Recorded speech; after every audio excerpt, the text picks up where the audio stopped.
les stalactites, les Alpes frissonnant d'orageuses menaces, ces pics navigateurs, ces croisières de glace qui ferment les deux bouts du monde aux matelots, les fleuves ombrageux franchissant au galop le granit escarpé des plus hautes barrières, éparpillant au vent les feux de leurs crinières et d'un phare homicide éclairant nos cités, le bûcher des volcans contre nous révoltés, la mer sous nos vaisseaux déchaînant ses abîmes. Qui peut peindre et compter ces spectacles sublimes? J'en connais de plus beaux. Les plus riches de tous ne sont pas sur le globe, ils serpentent dessous.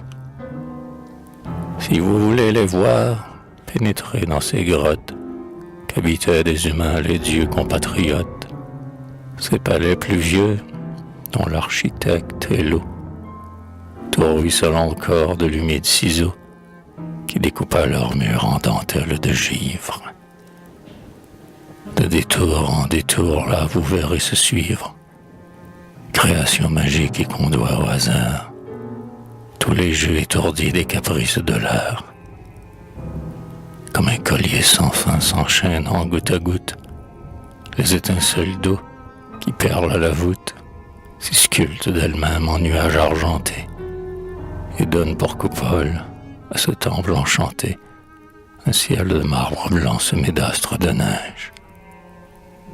Les songes ciselés des piliers de jumiège dorment là sans lumière, attendant nos flambeaux. Les panneaux ouvragés des gothiques tombeaux, ces nielles de fleurs, ces milliers d'arabesques dont l'Espagne a brodé ses églises mauresques, demeurent là sans air, sans témoin, sans soleil. Ces trésors dont le jour respecte le sommeil sont peut-être les pleurs de l'esprit de la terre qui poursuit dans la nuit son œuvre solitaire. Quel miracle d'homme ici-bas comparé, ce chaos d'où le monde est encore attiré.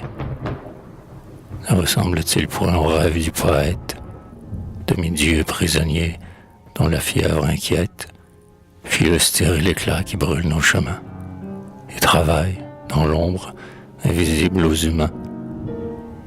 Vous admirez les fruits que l'imprudent hasarde. Qu'est-ce auprès cependant des richesses qu'il garde? Nuages merveilleux de chefs-d'œuvre perdus, comme un brouillard de l'âme au cerveau suspendu. Ces ombres de prodiges à nos yeux interdites, et du génie en deuil pensive stalactite, ces grappes de trésors sous nos fronts déposés, ce sont peut-être aussi des pleurs cristallisés.